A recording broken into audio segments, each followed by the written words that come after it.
ever since the removal of Everfrost, which makes landing her skill shots a little bit harder. So she's getting some buffs. She will now be noticeably tankier as the game progresses, and her Q, Orb of Deception, is getting its damage increased as well. And that's it for Ari.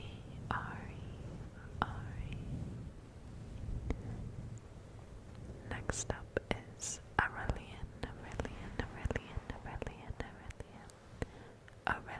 Soul. And Aurelian Soul is a bit strong even after the hotfix nerf.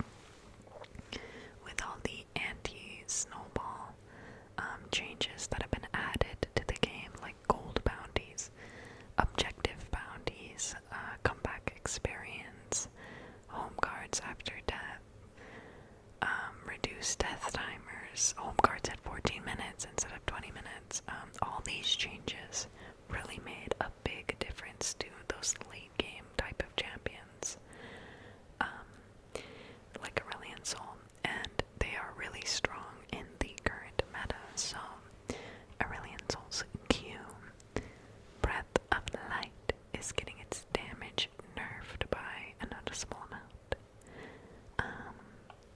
And that's it for Aurelian Soul.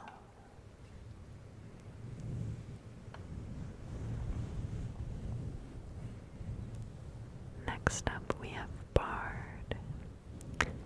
And apparently Bard is too tanky with the amount of damage that he deals. And to be honest, I'm not like too versed in the support meta, but from what I hear, is that he can build Bloodsong, the support item, and then just build a full tank after that and still do a lot of damage and be super useful. So Rane is making him a bit squishier and making his passive, Traveler's Call, deal more damage with ability power and reducing the damage based on the number of chimes that he has. Also his Q, Cosmic Binding, is getting its base damage reduced and the AP scaling increased. These changes aren't too harsh, so I think he'll still be a pretty strong pick. But that's it for Bard.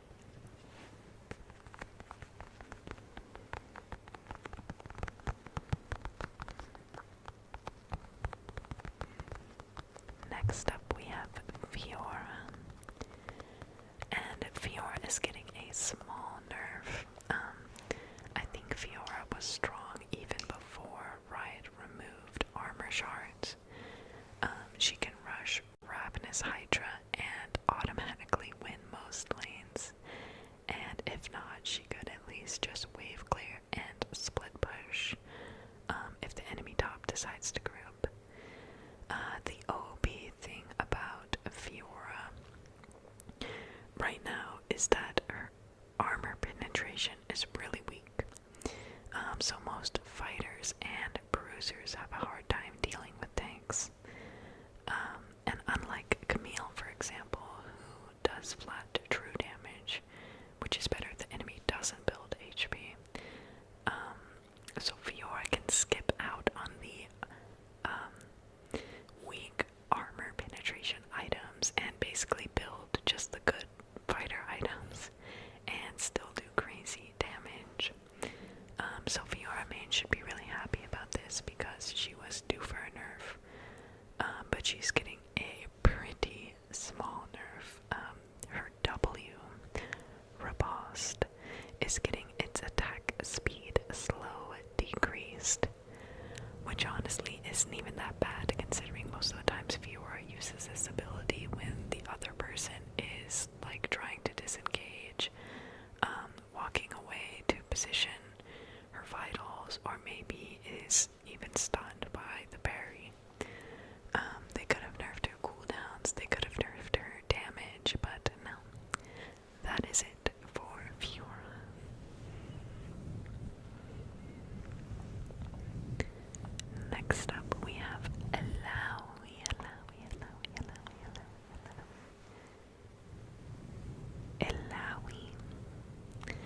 And Alawi is getting a significant nerf.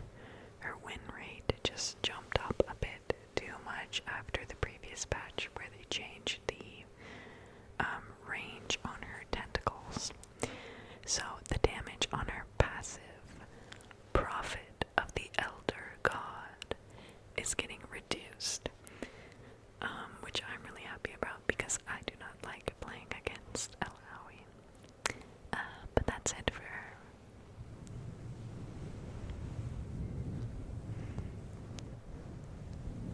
Next up we have Jace.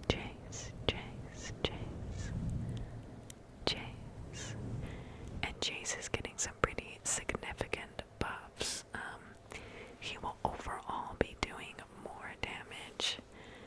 His W, Lightning Field, will give back more mana and deal more damage. And this is pretty important, his E, Thundering Blow, will now root the target when he begins his cast. So a few patches ago, Jace's E knocked champions really far back if they used a dash. Like, if he used his E while Irelia was dashing, she would get knocked back from the place where she cast her Q, which meant she would get knocked back really far back. Then Riot changed Jace's E to knock back the champions from the location where after Jace's knockback animation completed. But that was a pretty large nerf to Jace, because people can then like dash behind him while his animation is going off, and then he would like push them in a direction that he did not intend. So now Jace players should be really happy because they'll be knocking people in the direction that they want to. And also you might see some Jace players E-flashing people into their tower, so do be careful about that. But that is it for Jace.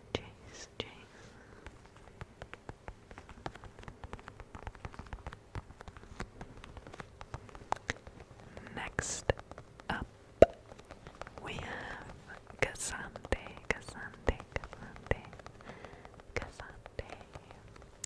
And Cassandre is getting giga nerfed. Although he's going to be a bit tankier and have more mana, the slow on his Q is getting removed when he ults. The channel time and the cooldown on his W, Path Maker, is also getting nerfed when he ults, and the dash speed on his E, Footwork, is also getting nerfed. The reduced dash speeds and especially the removal of the slow on his Q during his ult is actually kind of massive, because before Cassandre could press R and then just chase you down with his dashes and approach velocity movement speed off of his slows off his Q. So I expect Cassandre's pick rate to go significantly down, especially in high elo. But that's it for Cassandre.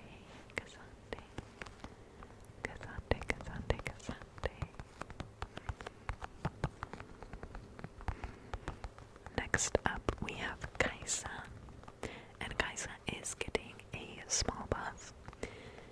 The range on her R, Killer Instinct, is getting increased at earlier ranks, so now she can follow up engages from further away. Cool, that's it for Kai'Sa.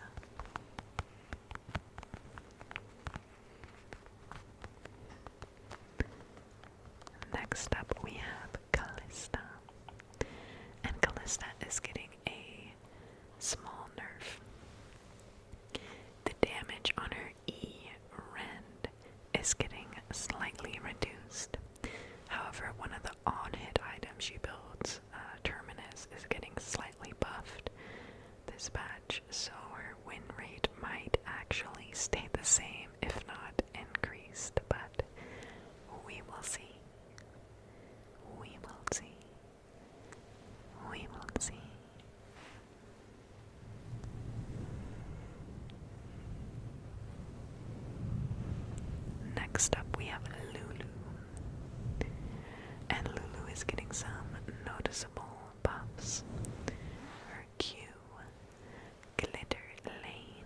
is receiving a damage increase. The damage and shielding on her E help picks is also getting increased, and her R wild growth will now give even more HP. Yeah, and that is it for Miss Lulu.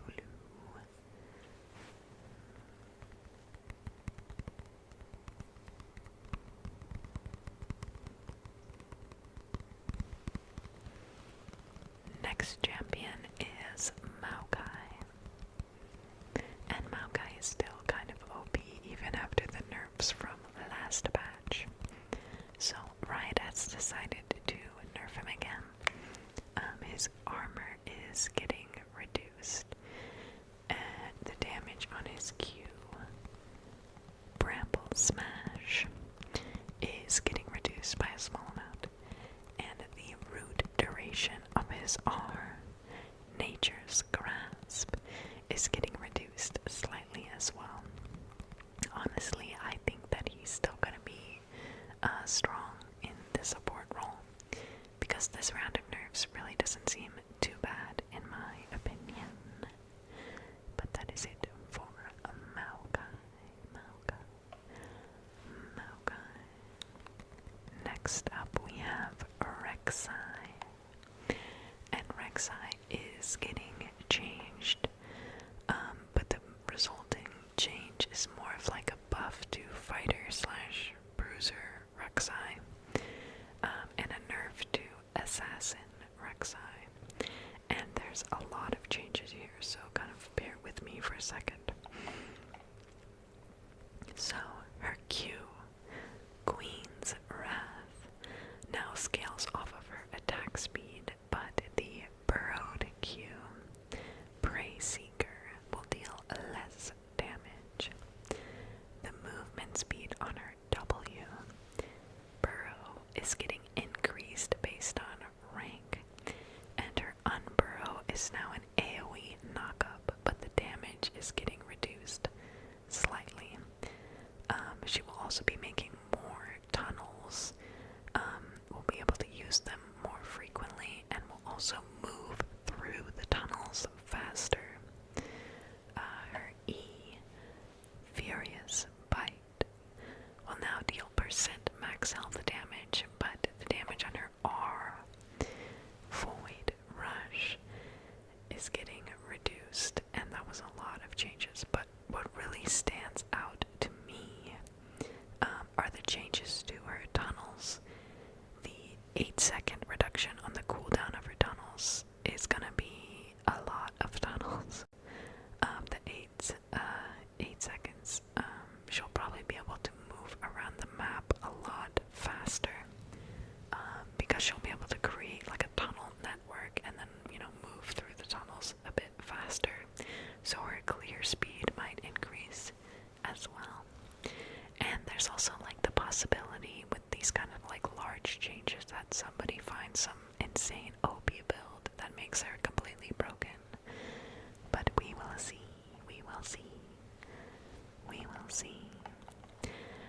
Speaking of broken, you know what is gonna be broken? We have Renekton.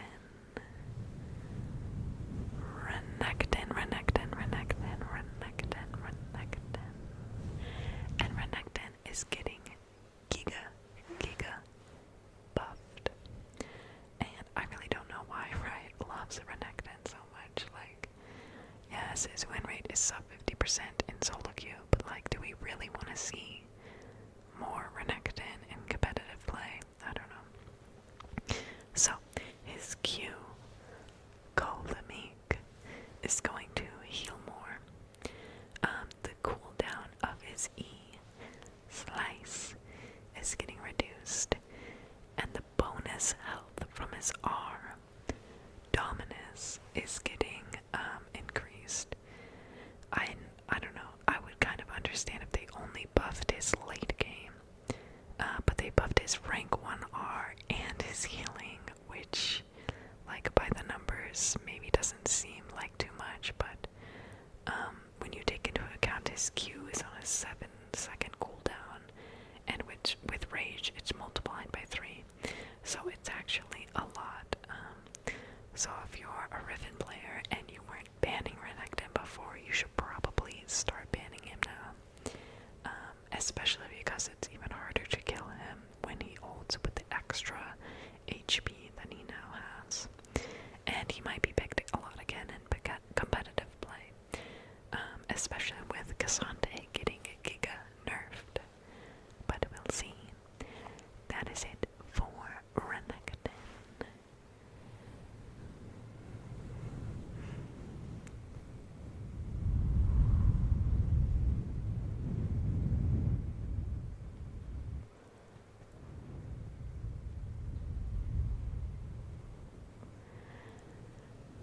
Next up, we have Smolder. And Smolder is getting changed. Basically, his Q, Super Scorcher Breath, will now have less fireballs in the early game, but more fireballs later in the game. And the damage on his W, achoo, is getting decreased for the initial damage, but increased for the explosion damage. So basically they're nerfing his poke and slightly buffing him in other areas, or essentially nerfing his early game and buffing his late game. So that's it for Smolder.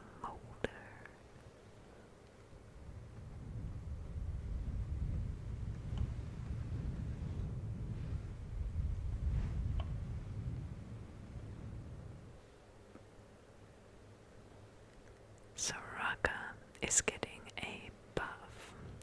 She will be healing herself a bit more from her Q, Star Call. Her E, Equinox, will now silence immediately after casting it. Her R, Wish, is getting its cooldown reduced just slightly. But actually the biggest change is the bonus movement speed on her passive, Salvation. She will now be speeding in ambulance mode towards allies with this increased movement speed buff. And that's it for Soraka.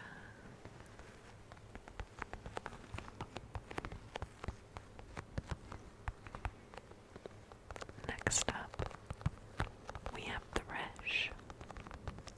And Thresh is just getting a small buff. He's gonna be slightly tankier. His E, Flay, will do slightly more damage. But that's the cooldown of his R. The box is getting slightly reduced. So thank you, Thresh.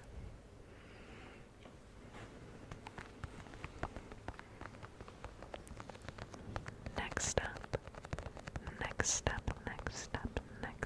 we have Twisted Fate. And Twisted Fate is OP, specifically AD Twisted Fate is OP. You can play it top, you can play it mid, you can play it bot. And now with the Terminus changes, which we'll talk about later, AD Twisted Fate will now be even stronger. So, in good old Riot fashion, they are nerfing AP Twisted Fate. His attack speed is going down a little bit, but the damage on the AP build of his W, pick a card, and his E, stacked deck, are both getting reduced.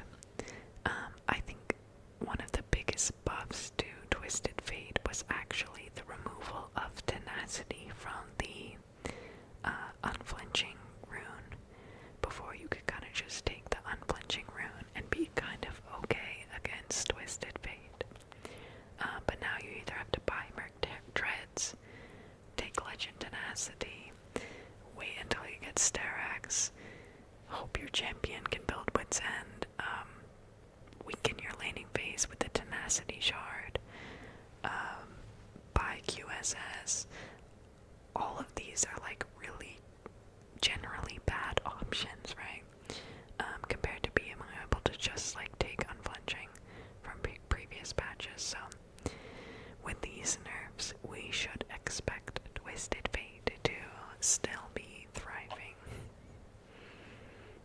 Alright.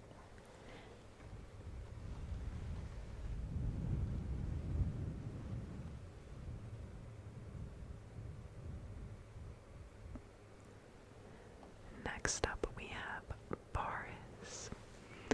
And Varus is pretty strong right now, actually. The fact that he can either go on hit, lethality, or even AP is a pretty good strength for him to have. So he's getting his damage nerfed just slightly, specifically his on-hit damage nerfed. However, Terminus is getting buffed, so he might actually be stronger once he has like 2 or 3 items. We will see.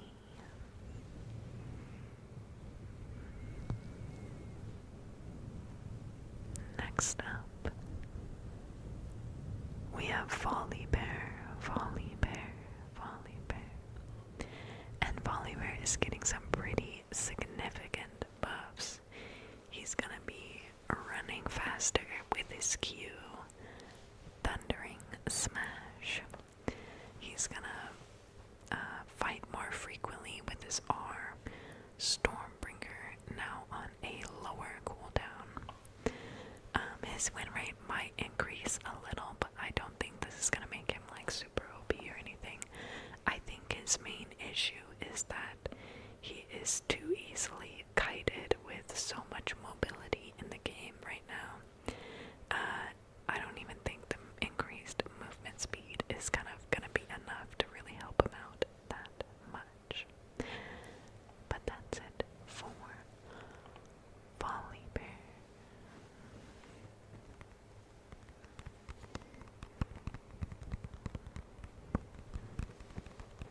Next up we have Syra. And Syra is getting a buff. Specifically, Jungle Syra. Riot basically wants their plant-related champions like Ivern, like Maokai, like Lilia to synergize with the jungle. So they're making Syra more capable of jungling, and this is gonna be basically like a different version of Brand jungle, I think. Just like another mage option for the jungle. So be prepared to see some jungle Syra.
makes him deal too much damage because Homebreaker procs every 5th auto attack, and Urgot's W basically gives him like a machine gun auto attack mode. So I'm glad this is getting nerfed because he was even more like a stat check than he normally is. And you really didn't know how much damage he did until you learned the hard way. And you just died to him in your ranked game. Next up is Ravenous Hydra, and Ravenous Hydra is getting a buff. However, I think the only champions that really build this item right now are Fiora, Camille, and maybe like rarely Riven. To be honest, this buff really doesn't add too much healing unless you're just standing in the middle of a bunch of minions. I don't know, this item is generally pretty weak compared to last season, and I'm pretty sure only Camille and Fiora are building this since they lack any kind of like wave clear. Alright, next is Stridebreaker, and Stridebreaker is getting a buff. Apparently before it would only give you movement speed if you dealt damage to someone. So if they were shielded, you wouldn't get the movement speed. But now you get the movement speed as long as it hits a champion. And Stridebreaker now gives movement speed for 3 seconds instead of 1.75 seconds.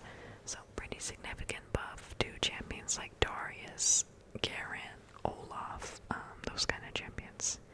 And maybe it could be good on the new Rek'Sai as well. We'll see. Next item is Terminus. And Terminus is getting a Giga buff. Instead of 10 auto attacks to fully stack it, it now only takes 6 auto attacks to fully stack it. And the resistances and percent armor and MR penetration that you gain are pretty much unchanged.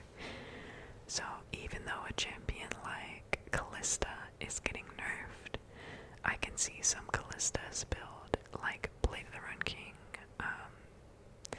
then Runon's Terminus, and maybe the new Black Cleaver for extra movement speed, and the HP synergy with Terminus's resistances.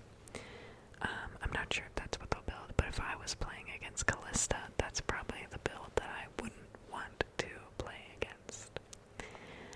Next up we have support items. I don't know what most of these items do, to be honest. I don't even know some of these items. Like, I didn't even know they existed. So I'm kind of just gonna gloss over these. So World Atlas is getting changed because a lot of high elo players were buying a Doran's item level 1 for lane pressure, and then on their first base they were buying World Atlas, and they don't really miss out on too many stacks that it gave, because it gave you maximum stacks if you purchase it later in the game. So Riot is looking to remove that Doran start on supports. Runic Compass is getting slightly nerfed. Bounty of the Worlds is getting slightly buffed. Blood Song is getting nerfed for range champions. Solstice Slay is getting like buffed, I think. Probably getting buffed because I never heard of anyone complaining about this item. So Zazak's Realm Spike is getting a buff. Alright, so next there's a like mana mage item section, and basically lost chapter items are getting a small ability haste buff. Yeah, so now let's just move on to the rune and system changes.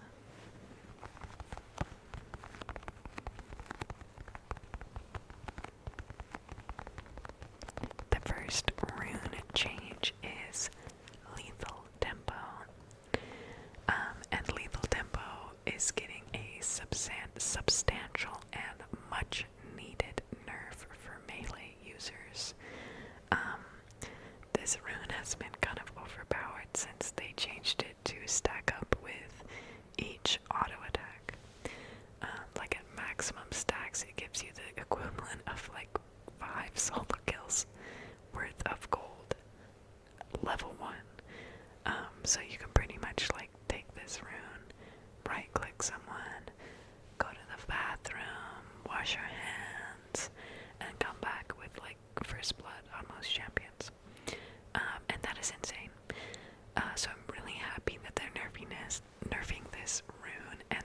just because I don't play any lethal tempo champions. Even though the late game stats on this rune are getting buffed, it really doesn't matter because it's the level 1 and the early game that allows these champions to bully their laner and gain advantages. So they should now lose more during the laning phase than the added buffs this rune has in the late game, if that makes sense. So if you play top champions like Tryndamere, Jax, Yone, Gale, they should all be significantly weaker now, level 1, if they're taking lethal tempo. Alright.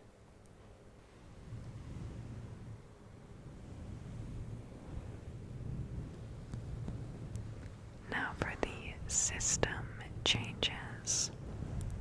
First up is fountain regeneration. The maximum health regeneration at the fountain is now getting increased. So as mentioned earlier, this is another anti-snowball mechanic that Riot is adding to the game. So over time, these things do add up, but I think overall it does help the game out a bit because one-sided games are really unfun to play. Well, I mean, they're fun if you're winning, but they're really unfun if you're on the other side. And they also aren't fun to watch in professional play. So this kind of makes sense to me. Next up, tether ability changes. So tether champions are basically getting nerfed. Like for Aatrox, there is a split second where if you're outside of his W tether, it will still pull you back in. And now I think you can like flash out of Nocturne tether without him being able to flash follow you. I'm not sure, but I'm pretty sure. Maybe. Next up, camera offset changes on red side, and the red side team offset camera is getting, I know this is kind of weird to say for this change, but I would actually call it above. The camera on red side is getting above. So you'll now be able to see more below you if you have your camera centered with the offset camera option. Overall, a good change in my opinion, because if you played with that settings as an ADC on red side, you would kind of be at a slight disadvantage before. And that's it. That is all the changes for patch 14.4. You don't have to like these changes, or you also don't have to like my thoughts on these changes, but you can like this video. So if you did, please click like, please click subscribe, and I'll see you in the next one.